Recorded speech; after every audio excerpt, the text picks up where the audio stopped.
Bueno, efectivamente estamos ante una situación que creo que ya el peruano sabe esta situación de un transporte que no termina respetando los sistemas como el sistema de papeletas, ¿no? O sea, esta Custer tenía más de 37.000 soles en multas, diversas medidas cautelares para que sea sacada de las pistas mediante orden de captura, pero seguía circulando, digamos. Hoy, por ejemplo, en el noticiero le preguntábamos a la audiencia si confiaba en este sistema de multas y papeletas. Quisiera tener una primera idea suya por allí, ¿no? Partiendo de esa gran pregunta, ¿qué hacía este vehículo tan multado en las pistas de nuestra ciudad?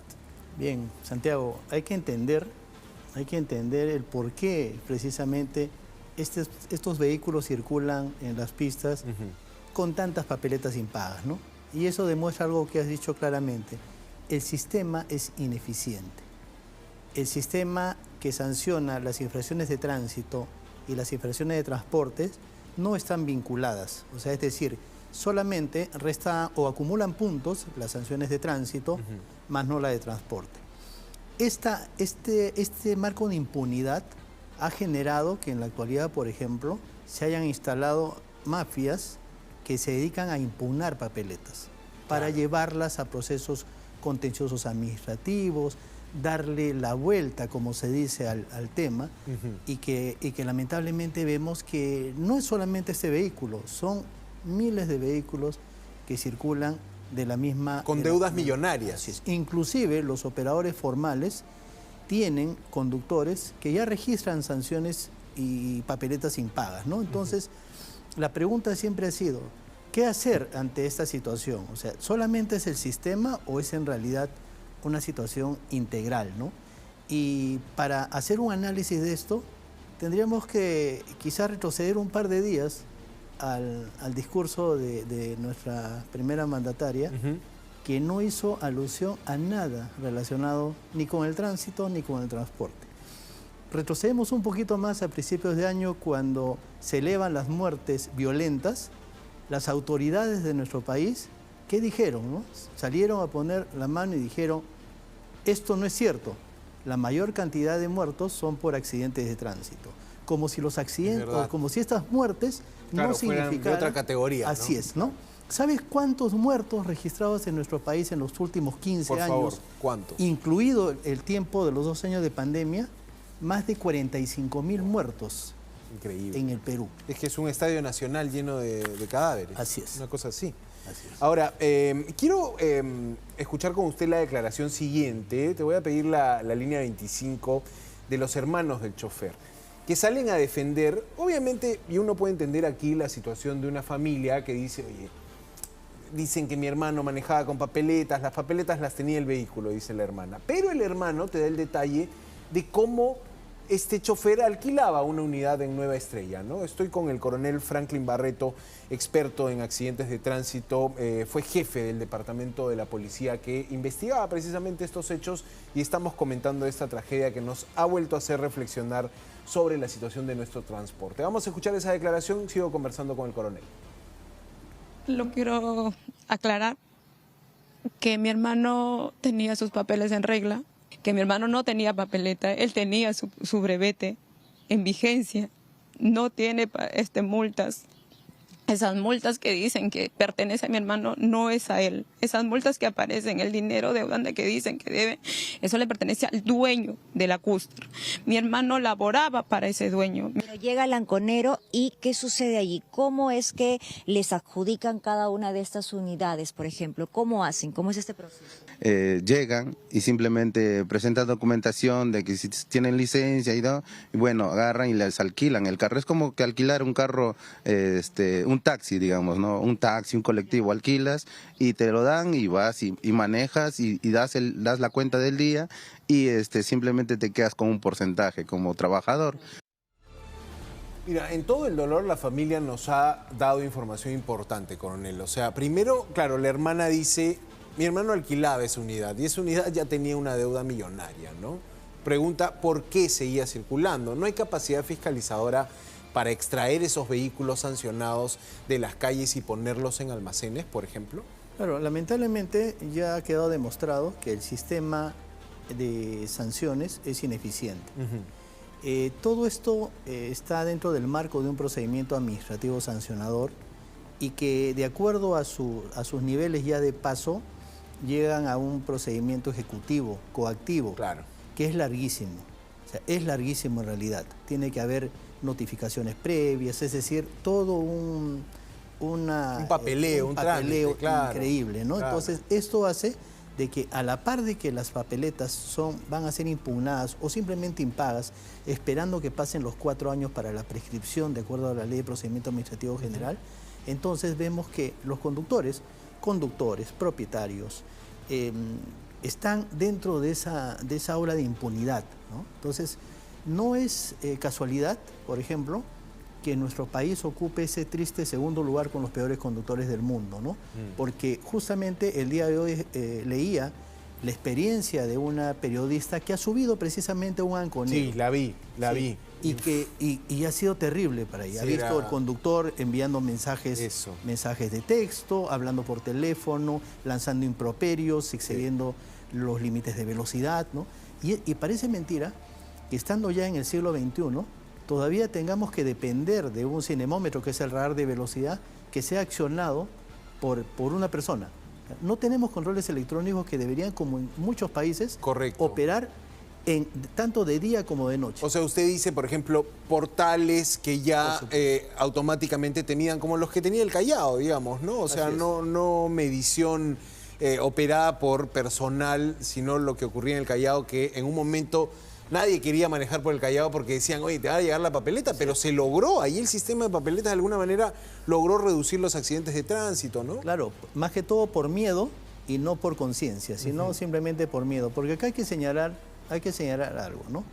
El diagnóstico de la problemática del tránsito y del transporte ya tiene muchísimos años ya de haber sido efectuado. O sea, se conoce la enfermedad. Se conoce totalmente. Inclusive, y esto es lo más grave, que el 23 de junio del año 2023 fue promulgada una política pública. Se denominó Política Nacional Multisectorial de Seguridad Vial, identificando 6 causas directas de estos problemas. Una de ellas era precisamente el deficiente sistema de licenciamiento, el deficiente sistema de infracciones y sanciones, los bajos estándares de seguridad vehicular, la actitud de los usuarios que no se condice con un tema de seguridad, las respuestas a los accidentes, la velocidad. Es decir, el diagnóstico está perfectamente claro, pero han pasado ya 2 años y el gobierno no ha hecho absolutamente nada. Inclusive en esa política pública parece que es un mal chiste cuando se dice que se pretende al año 2030 reducir al 50% la cantidad de víctimas de accidente de tránsito. Acá estamos viendo 3 muertos, pero no olvidemos que hace 4 o 5 días en Tarma, en 2 accidentes se han producido 25 muertos. Claro. Uno de 18 y una familia de 7. Es correcto. Hay un niño de 10 años que se debate entre la vida y la muerte. Son 25 muertos. Es nuestro drama nacional, Así está es. clarísimo. Los accidentes de tránsito son... Y es increíble que nos digan que los accidentes de tránsito como muertes violentas no representan un problema público. Claro, y ahí usted apunta a la figura presidencial y hace bien en el sentido de que la mandataria omite primero hablar de la ola de crímenes de choferes ya relacionado a la extorsión, a la informalidad, que es una realidad, ¿no? No lo dijo en el mensaje. Omite mencionar una política pública para prevención de accidentes de tránsito, para mejorar la fiscalización. Omite el tema del transporte público en la ciudad capital, donde vive 1/3 de la población de todo el territorio nacional. Entonces, usted dice, de otra manera, si las autoridades del gobierno central no tienen claro el tema, no he visto al ministro del Interior salir a decir inaceptable lo de este conductor, la empresa va a ser suspendida, no he visto en todo caso al jefe de la ATU, pero ha quedado en un nivel medio, ¿no? No ha habido cabezas hablando, saliendo a decir, a dar la batalla, no sé, de alguna manera indignándose como un peruano más. Y como siempre vemos a las autoridades que actúan reactivamente, ¿no? El día de hoy, por ejemplo, veía justo por la zona donde ocurrió este trágico hecho, a la policía dando la cara sobre un tema de informalidad, ¿no? Y diciendo de que están combatiendo, haciendo los operativos. Pero acá hay algo que lamentablemente la policía no lo puede decir, porque es parte del Poder Ejecutivo. La policía no tiene competencia en el transporte. quien tiene la competencia total es la ATU y Sutran en la red nacional. La policía tiene un rol subsidiario, es decir, o sea, de apoyo. la policía solamente puede fiscalizar cuando no existan los inspectores de Sutran, de ATU o de las municipalidades provinciales a nivel nacional. Pero cuando ocurre una de estas situaciones, tiene que salir la policía a poner la cara, como diciendo, el problema es mío. Pero, ¿qué hacemos con la ATU? Lanza unos comunicados tristes. Simplemente lamenta lo sucedido, anuncia procedimientos administrativos que nunca tienen un fin, como es el que estaba leyendo. Claro, un procedimiento administrativo Nada, que es sancionador, una es- amonestación verbal. Entendemos acá, entonces, que cuando ocurre uno de estos hechos, automáticamente las autoridades entran en la política del avestruz, ¿no? Claro, Todo esconder se la esconde, cabeza, claro. todo se esconde. O pasapiolismo, le digo a veces yo. Así es. Pasar piola. Así es. ¿Y quién sale? Solamente sale la policía. Pero la policía no fiscaliza el transporte. La policía fiscaliza el tránsito. Esto ya por ley orgánica de la propia ATU, digamos, por la creación de la ATU, atrapó, digamos, todas esas funciones de gestionar. En realidad eso el tema es un tema más anterior. Básicamente, el año 1999 se promulga la Ley General de Transporte y Tránsito Terrestre. Correcto. Se definen los reglamentos nacionales y se dice, hasta ese momento la Policía Nacional, a través de sus ex instituciones, en su momento hasta el año 86, 88, que es la unificación total, hasta ese momento la policía, a través de la Guardia Civil, tenía el control del transporte y del tránsito. Correcto. Cuando se promulga esta ley, le dicen a la policía, ya no eres parte de la fiscalización del transporte. Te saco, solamente eres parte del tránsito para ver si las personas se pasaron a la luz roja, cambiaron de carril, es decir, Clarísimo. temas de eso. El año 2015, o sea, estamos hablando del 99, Ya, claro. y el año 2015 O sea, unos- recién dicen, no, esto no funciona. Vamos a darle la potestad a la policía, pero por celos, por egoísmo, pese a que la policía tiene presencia a nivel nacional, le dijeron no vas a ser un actor directo, vas a ser un actor secundario. Claro. Y solamente es un rol subsidiario, o sea, en ausencia de la autoridad principal es que la policía interviene. Ahora, coronel, para terminar, quisiera también entender esta dinámica, ¿no?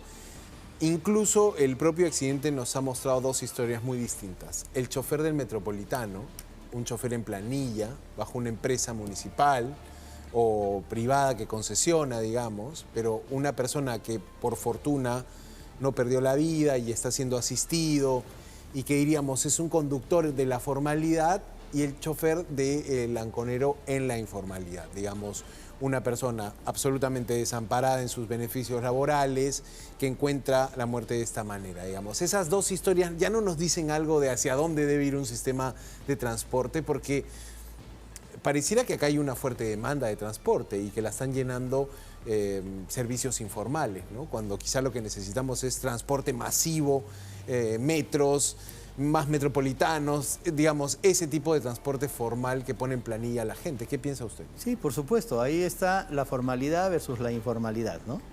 Pero tenemos un común denominador, que es la falta de educación vial. Vemos tanto conductores de los alimentadores, de los del metropolitano, es decir, realizar conductas que no se condicen con la seguridad vial. Y esto es producto determinante de la falta de educación vial. La educación vial es una responsabilidad del Estado. Claro.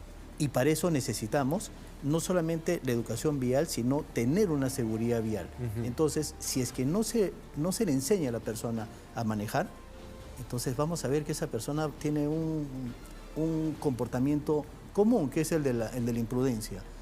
La imprudencia, quizás para Sí, por darle una favor, forma, deme un marco ahí teórico sí, para que... La imprudencia tiene dos ingredientes parecidos al dolo, ¿no? Que es el saber y el querer. O sea, Ok. por ejemplo, el que se pasa la luz roja sabe que está mal, pero lo hace. Porque quiere llegar rápido. Así es. Entonces, esta situación lo lleva a comportarse mal. Pero otro componente asociado al factor humano es la impericia.